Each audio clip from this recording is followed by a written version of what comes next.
দৈনিক লাখো কণ্ঠ।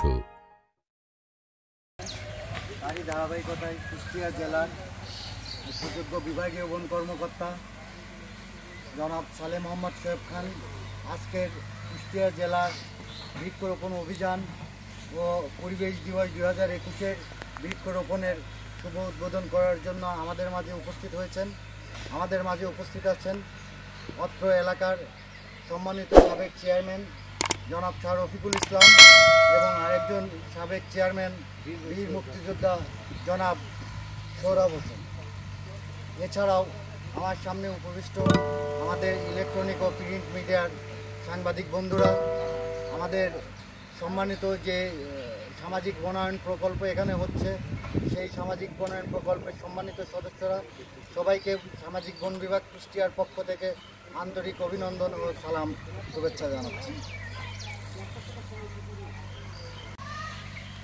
মানে অক্লান্ত পরিশ্রম বলা যায়, দিন রাত্রে যিনি আমাদেরকে সবসময় আমাদের পাশে থেকেছেন, আমাদেরকে বলেছেন, তিনি হলেন আপনাদের এলাকারই সাবেক চেয়ারম্যান জনাব শাহ রফিকুল ইসলাম এবং আমাদের মাননীয় সংসদ সদস্য কুমারখালী 4 আসনের তিনি আমাদেরকে এই বিষয়ে দিক নির্দেশনা দিয়েছেন যে এই জায়গাটিতে একটি সামাজিক বনায়ন করলে এলাকাবাসী উপকৃত হবে এবং পরিবেশের ভারসাম্য রক্ষা হবে, মানুষের আর্থসামাজিক অবস্থার উন্নয়ন হবে।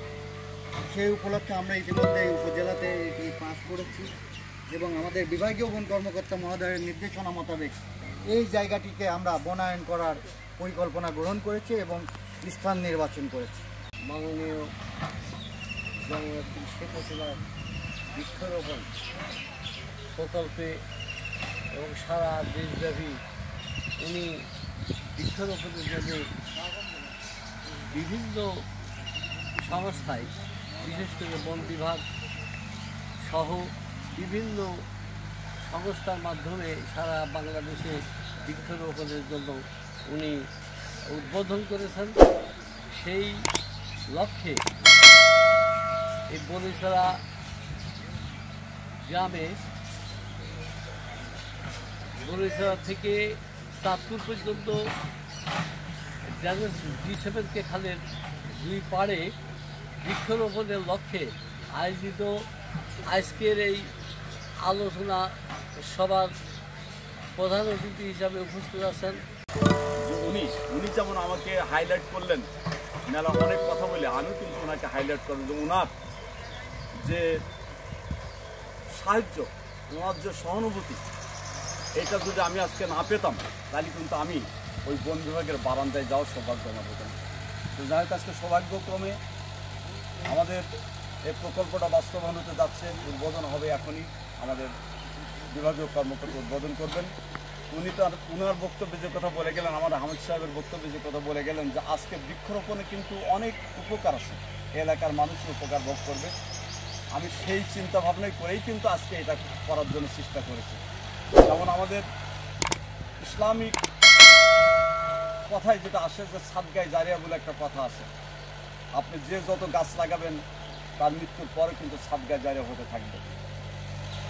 যেমন পশু পাখি আপনার ফল খাবে, ফলজ বৃক্ষের, মানুষ ছায়া নেবে, ছায়া গ্রহণ করে ছায়া বসবে, মাঠের লোক ছায়া এসে বসবে, অক্সিজেন পাবে এবং এই যে আপনার জ্বালানি কাঠের একটা পাতাও যদি পড়ে সে পাতাগুলো কিন্তু পার্শ্ববর্তী লোকেরা নিয়ে যেয়ে আপনি জ্বালানি হিসেবে ব্যবহার করতে পারবেন। আমাদের 2জন চেয়ারম্যান আছেন, এই চেয়ারম্যান আমাদের সম্মানিত সদস্যবৃন্দের সামনে আছেন, সকলকে আমি ধন্যবাদ জানাচ্ছি এবং সকলকে আমি আমার আন্তরিক বনবিভাগের পক্ষ থেকে আন্তরিক শুভেচ্ছা জানাচ্ছি। আজকের এই অনুষ্ঠানের মাননীয় প্রধানমন্ত্রীর সাথে আমরা একসঙ্গে সারা বাংলাদেশে এই বৃক্ষরোপণ অভিযান শুরু করা হয়, তারই ধারাবাহিকতা আমি আজকে এখানে আসলাম। আর এখানে এসেছি আমি গতকালকে আপনার ইয়াতে আমি এটাকে অনেক গুরুত্ব দিয়েছি, কারণ এই জন্য আমি আজকে আমার শেষ রোজা রাখার কথা ছিল, আমি গত 2 দিন রোজা ছিলাম। আজকে যখন খুশি বৃক্ষরোপণ অভিযান হবে আমি চিন্তা করলাম না ঠিক আছে, আগে বৃক্ষরোপণ কালকেও রোজা রাখা যাবে, আজকে রোজা না রেখে আপনাদের সাথে একাত্মতা ঘোষণা করে আজকে আমি এখানে আসলাম। যাই হোক, এই বৃক্ষরোপণ 5,000 চারা রোপণ করবো। ভবিষ্যতে এটার সাথেও আরও জায়গা উভয় পাশে আমরা রোপণ করবো। আমার সেই ইচ্ছা আছে। যাই হোক, ভবিষ্যতে যারা থাকবে তারাও এটা সুবিধা পাবে। আপনারা যারা এই বৃক্ষ রোপণ করবেন, এই বৃক্ষটা কী হবে, আপনাদের ভিতরে আপনাদের ভিতরে সমন্বয় সৃষ্টি করবেন। এটা যারা উপকরণী আছেন তাদের ভিতরে একটা ভ্রাতৃত্ববোধ সৃষ্টি হবে। এবং এই বৃক্ষ যখন লাগানো হবে, এই বৃক্ষ যখন বাঁচবে, এটা আমরা আমাদের মুসলমানের দায়িত্ব। প্রতিদিন আল্লাহ তাআলা বলছেন কোরআন শরীফে, আমরা মুসলমানরা খুব অকৃতজ্ঞ, মানুষ খুবই অকৃতজ্ঞ। মুসলমান কথা বলে নাই, এভাবে বলছে মানুষ খুব অকৃতজ্ঞ। আমি প্রতিদিন যেভাবে নেয়ামত দান করি, এই নেয়ামতের মানুষ কতটুকু শুকরিয়া আদায় করে। আসলে মানুষ আমরা খুবই অকৃতজ্ঞ, আমরা শুকরিয়া আদায় করি না। আমাদের এই গাছ আমাদের জন্য একটা বিরাট নেয়ামত।